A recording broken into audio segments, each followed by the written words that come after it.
Hi guys, my name is Rishabh. Today's date is 10th August 2022.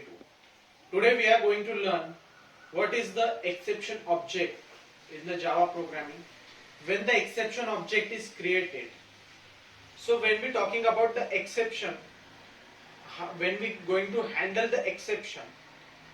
So exception handling, our thread is created. When our program is run, when we are going to run any program, our JVM will create a thread. So that thread will check the main method first. The thread is aimed to first find the main method and execute the main method in the program. So you find the main method and execute the main method line by line. So it will check the first line, second line, third line. So line by line it check the program and execute the program.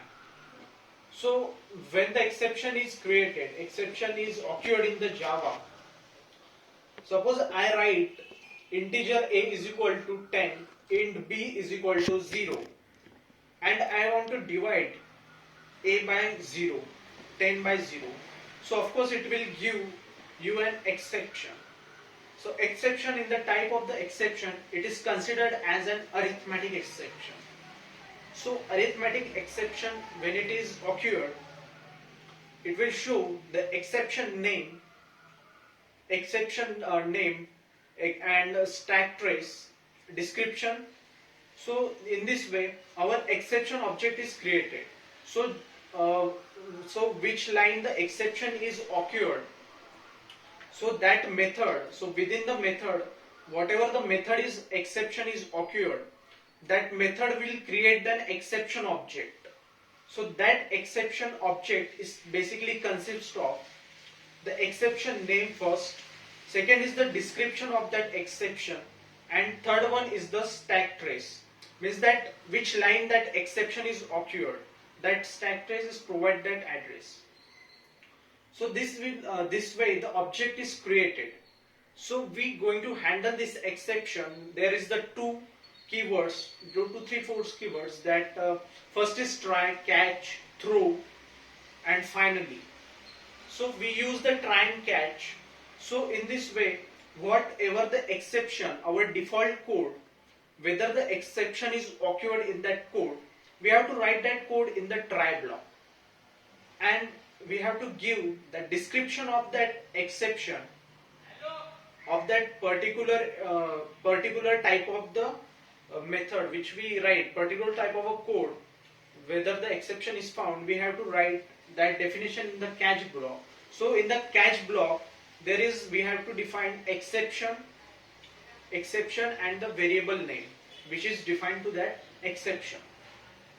So below that we can write the system.print exception name, or whatever information we have to go further for execution of the program. So in this way we can handle that exception.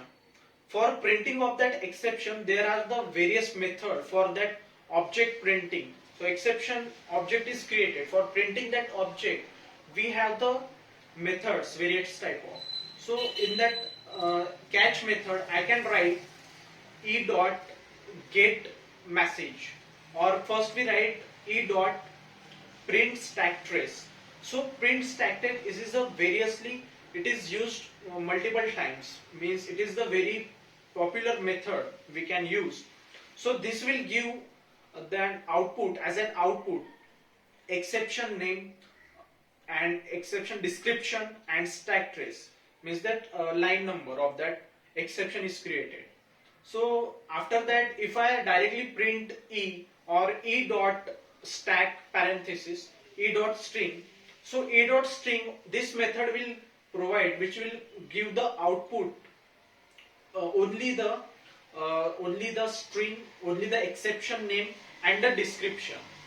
And other method is our get stack trace, get message, get message. That method means e dot get message. Suppose I write that in the below of the in between the catch, so it will give the output as an only stack trace, only the line. It will not give us the exception name and that description. So this is all about the methods, and there are also various methods for perform and taking the output from the exception exception object. So thank you so much.